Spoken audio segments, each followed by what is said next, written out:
Assalamualaikum warahmatullahi wabarakatuh. Nama saya Nuri Sabina binti Kamar Azmi. Nombor matrik 1172760.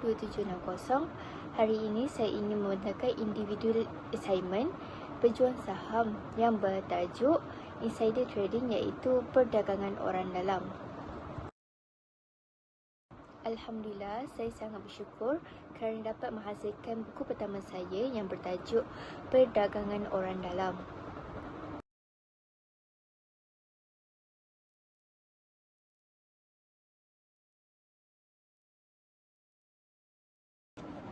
Buku ini dikarang dan pahalanya diniatkan untuk disedekahkan kepada kedua ibu bapa. Semoga ia dapat memberi manfaat kepada kita dan mereka di dunia dan di akhirat. Sesungguhnya apa yang dikarang adalah berdasarkan sedikit ilmu dan perkongsian bersama, dan segala kesilapan adalah daripada kesilapan saya sendiri, dan segala ilmu yang baik hanya datang daripada Allah Subhanahu Wa Taala. Sebelum tu, saya ingin memohon maaf kepada semua jika ada penulisan saya yang tidak menepati cita rasa semua.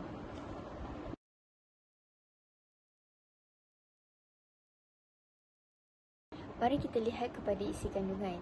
Pada tajuk perdagangan orang dalam, saya akan mengupaskan serba-serbi tentang apa itu perdagangan orang dalam, siapa itu orang dalam, perkara yang dilarang untuk orang dalam melakukannya, contoh perdagangan orang dalam, dan juga contoh kes yang ada di dalam Malaysia, hukuman terhadap orang dalam, dan juga mengapa orang dalam dianggap sebagai kesalahan yang serius, dan juga ada juga cadangan bagaimana syarikat harus melindungi maklumat.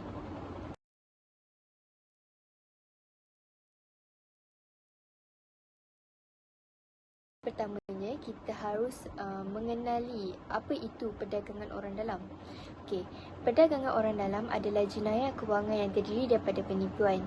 Ia juga boleh dikatakan orang yang mempunyai pengetahuan maklumat dalaman yang tidak diketahui oleh masyarakat umum.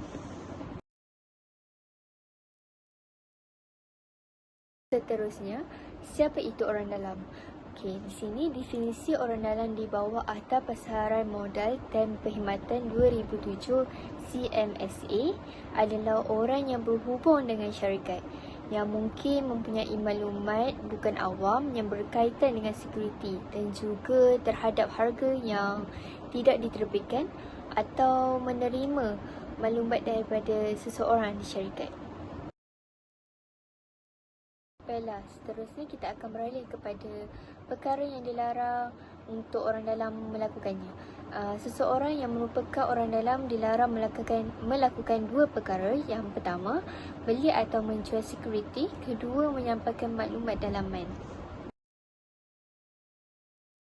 Okey, jika anda semua lihat pada gambar tersebut, itulah yang saya terangkan tadi.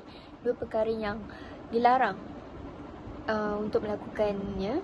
Okey, penting untuk dipastikan bahawa salah daripada larangan terhadap perbuatan membeli dan menjual saham menggunakan maklumat dalaman. Elemen lain yang sama pentingnya pada Undang-Undang Perdagangan Orang Dalam di Malaysia adalah larangan terhadap perbuatan berkomunikasi maklumat dalaman kepada orang lain. Baiklah, di sini saya ada beberapa contoh perdagangan orang dalam. Okey, pertama, sebuah syarikat awam iaitu syarikat Q dalam perbincangan untuk penggabungan dengan syarikat Y. Seorang pengarah syarikat Q terlibat secara aktif dalam pelaksanaan pergabungan. Sebelum pengumuman pergabungan secara terbuka, pihak pengarah membeli 1 juta saham syarikat Q melalui akaun perdagangan rakan dan mendapatkan keuntungan dalam proses. Kat sini kita boleh lihat kesalahan yang dilakukan oleh pengarah tersebut adalah perdagangan orang dalam saham syarikat Q. Rakan pula bersekutu dengan pengarah. Untuk contoh kedua pula, seorang penasihat kewangan korporat menasihati syarikat P mengenai mengambil alih syarikat oleh syarikat S. Penasihat Kewangan Korporat menyampaikan makluman mengenai pengambil alihan itu kepada rakannya J dan memperolehi 1 juta saham syarikat P melalui akaun kepunyaan K. Okey, kat sini kesalahannya penasihat Kewangan Korporat iaitu berkomisi dalam maklumat. J pula perdagangan orang saham syarikat P, K pula bersekutu dengan J. Okey, mari boleh kita beralih dengan contoh kes perdagangan orang dalam di dalam Malaysia. Okey, kes pertama, okey, saya dapat daripada artikel yang ada di The Age Financial Daily pada 12 September 2019, iaitu mengenai bekas timbalan Ketua Eksekutif MMM dipenjara dan didenda kerana perdagangan orang dalam. Bekas timbalan pengerusi eksekutif Malaysian Merchant Marine Berhad MMM, Datuk Ramesh Raja Ratnam didapati bersalah melakukan perdagangan orang dalam oleh mahkamah. Datuk Ramesh juga dijatuhkan hukuman penjara 5 tahun dan didenda 9 juta berikutan pembicaraan penuh dengan 24 saksi memberi keterangan. Datuk Ramesh didakwa pada April 2015 dengan 3 tuduhan perdagangan orang dalam di bawah Akta Pasaran Modal dan Perkhidmatan 2007 CMSA. Datuk Ramesh dituduh melupuskan 10.200800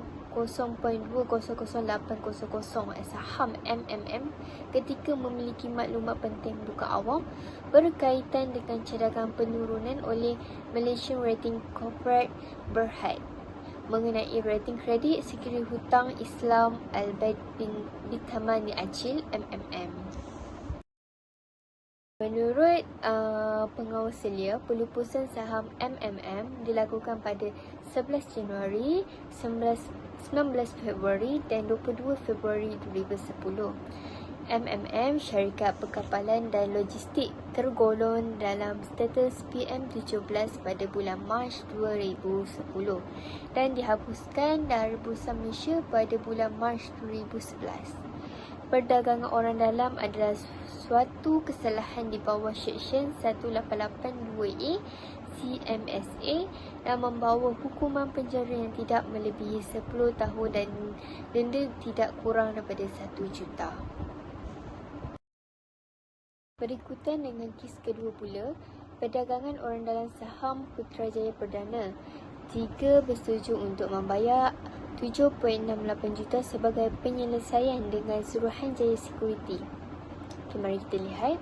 Pada 29 November, Suruhanjaya Security baru-baru ini mengadakan perjanjian penyelesaian dengan 3 individu dengan jumlah keseluruhan 7.68 juta berhubung dengan tuntutan perdagangan orang dalam yang melibatkan saham Putrajaya Perdana Berhad. Ketiganya adalah bekas pengawal urusan ENO, Datuk Seri Tam Kang Hon, bekas Ketua Pengawal Eksekutif Fututage Berhad, Lo Song Long dan Chu Yok Fo. Menurut maklumat yang ada di laman web Suruhanjaya Security, ketiga-tiga individu tersebut secara berasingan bersetuju tanpa pengakuan atau penolakan tanggungjawab untuk menyelesaikan tuntutan masing-masing berhubung pemerolehan saham PPB pada bulan Jun hingga Julai 2007. Maklumat ini berkaitan dengan penjualan saham PPB oleh ENO dan anak syarikatnya Dynamite Degree Sdn Bhd dan Matrix Promenade Sdn Bhd kepada Swan Simponi Sdn Bhd yang diumumkan di Bursa Malaysia pada 8 Ogos 2007. KESENO dan 2 unitnya menjual 68.6 juta saham PPB kepada Swan Simponi pada harga RM2.90 sesaham dalam perjanjian tersebut. Swan Simponi adalah salah satu syarikat pelaburan yang dikenali oleh ahli peniaga iaitu Loan Teck Choo yang lebih dikenali sebagai Jolo yang dituduh sebagai dalang skandal Satu Malaysia Development Berhad. dalam Suruhanjaya Sekuriti Perdagangan Orang Dalam adalah bertentangan dengan Seksyen 89E 2. Suruhanjaya Sekuriti juga mengatakan bahawa jumlah yang dibubarkan oleh individu itu setara dengan 3 kali perbezaan antara harga di mana saham itu diperoleh dan harga di mana saham tersebut kemungkinan telah diperoleh pada masa pemerolehan, sehingga maklumat itu tersedia secara umum. Baiklah, kita beralih kepada kes ketiga, iaitu berkenaan dengan 3 orang didakwa dengan kesalahan perdagangan orang dalam. Suruhanjaya Sekuriti telah menuduh 2 bekas pegawai bank pelaburan kanan dan seorang individu lain dengan kesalahan perdagangan orang dalam saham Hirotako Holdings Berhad. Dalam satu kenyataan, Suruhanjaya Sekuriti mengatakan bahawa Tan Giok Hau, 63 tahun, dituduh menyampaikan maklumat kepada Nguyen Yi Fang antara 25 September 2011 dan 20 Oktober 2011 sebagai kesalahan di bawah Seksyen 188(3)A Pasaran Modal dan Atau Perkhidmatan 2007 CMSA. Tan adalah Ketua Pasaran Ekuiti Serantau di Arm Investment Bank Berhad, sementara Yang adalah Ketua Derivative Equity di M Investment pada waktu itu. Suruhanjaya Sekuriti mendakwa bahawa maklumat penting disebut dalam tuduhan itu berkaitan tawaran pengambil alihan yang dicadangkan oleh PBM Resources Berhad untuk memperoleh semua saham pengundian dan waran tertunggak di Hirotako yang diumumkan kepada Bursa Malaysia pada 27 Oktober 2011. Menurut Hirotako, sebuah syarikat pengeluar pengawal keselamatan automotif yang eksklusif pada masa itu telah di Bursa Malaysia. Yang 45 didakwa dengan 4 tuduhan perdagangan orang dalam kerana memperoleh sejumlah 1 juta unit saham Hirotako. Kesalahan itu didakwa dilakukan antara 14 Oktober dan 20 Oktober 2011 dan berada di bawah Seksyen 188(2)A CMSA. Suruhanjaya Sekuriti mendakwa bahawa saham tersebut diperolehi melalui akaun milik suami Ying, Daniel Yong Ching Ai Yong, 47, didakwa membenarkan Ying melakukan pemerolehan saham Hirotako melalui akaunnya. Suatu kesalahan di bawah Seksyen 29A Akta Industri Sekuriti. Ketiga-tiga mereka mengaku bersalah dalam pembicaraan tersebut dan diberi jaminan RM150,000 dengan seorang penjamin dan diperintahkan untuk menyerahkan pasportnya ke mahkamah. Yang diberikan jaminan RM450,000 dengan seorang penjamin dan jaminan Yong ditetapkan RM350,000 dengan seorang penjamin. Mahkamah juga memerintahkan Ying dan Yong untuk melapor kepada pegawai penyiasat Suruhanjaya Sekuriti setiap bulan. Kesalahan di bawah Seksyen 188(2)A dan 188(3)A CMSA boleh dihukum dengan hukuman penjara tidak melebihi 10 tahun dan didenda tidak kurang pada 1 juta.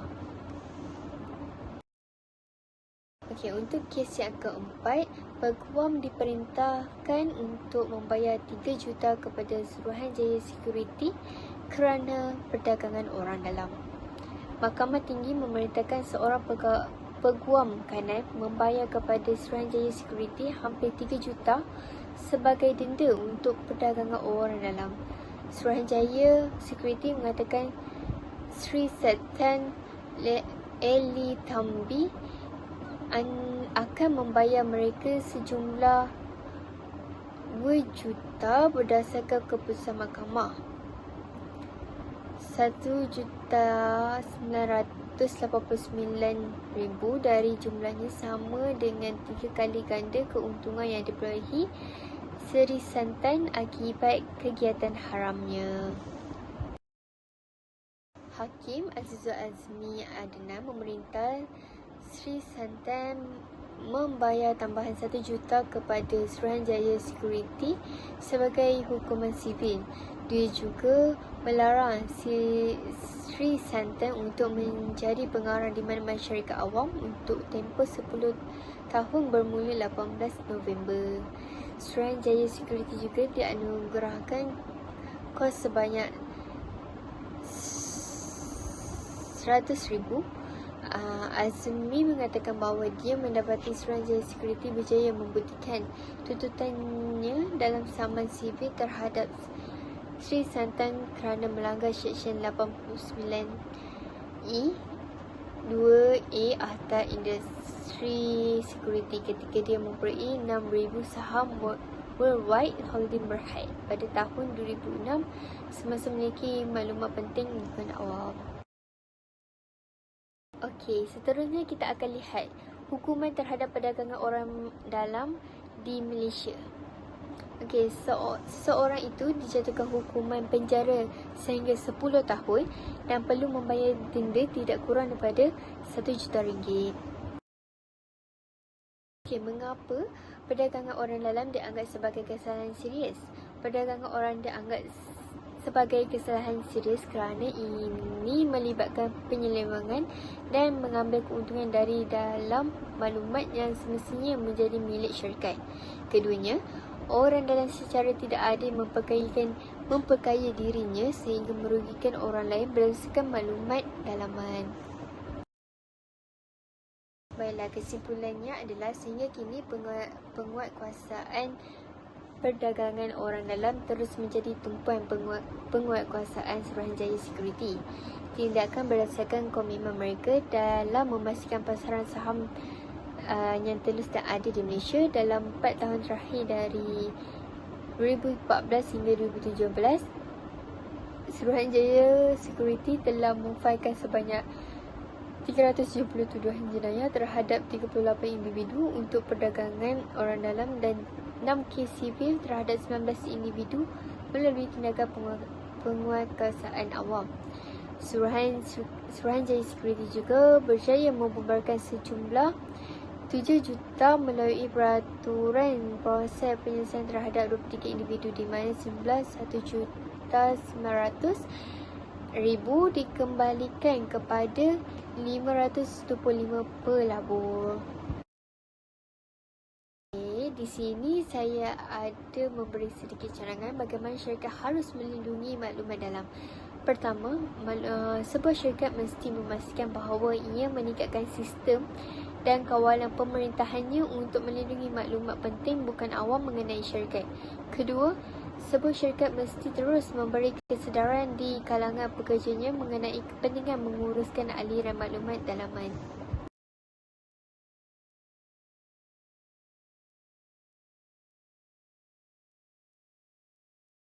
Baiklah, sekian saja daripada saya. Terima kasih. Assalamualaikum warahmatullahi wabarakatuh.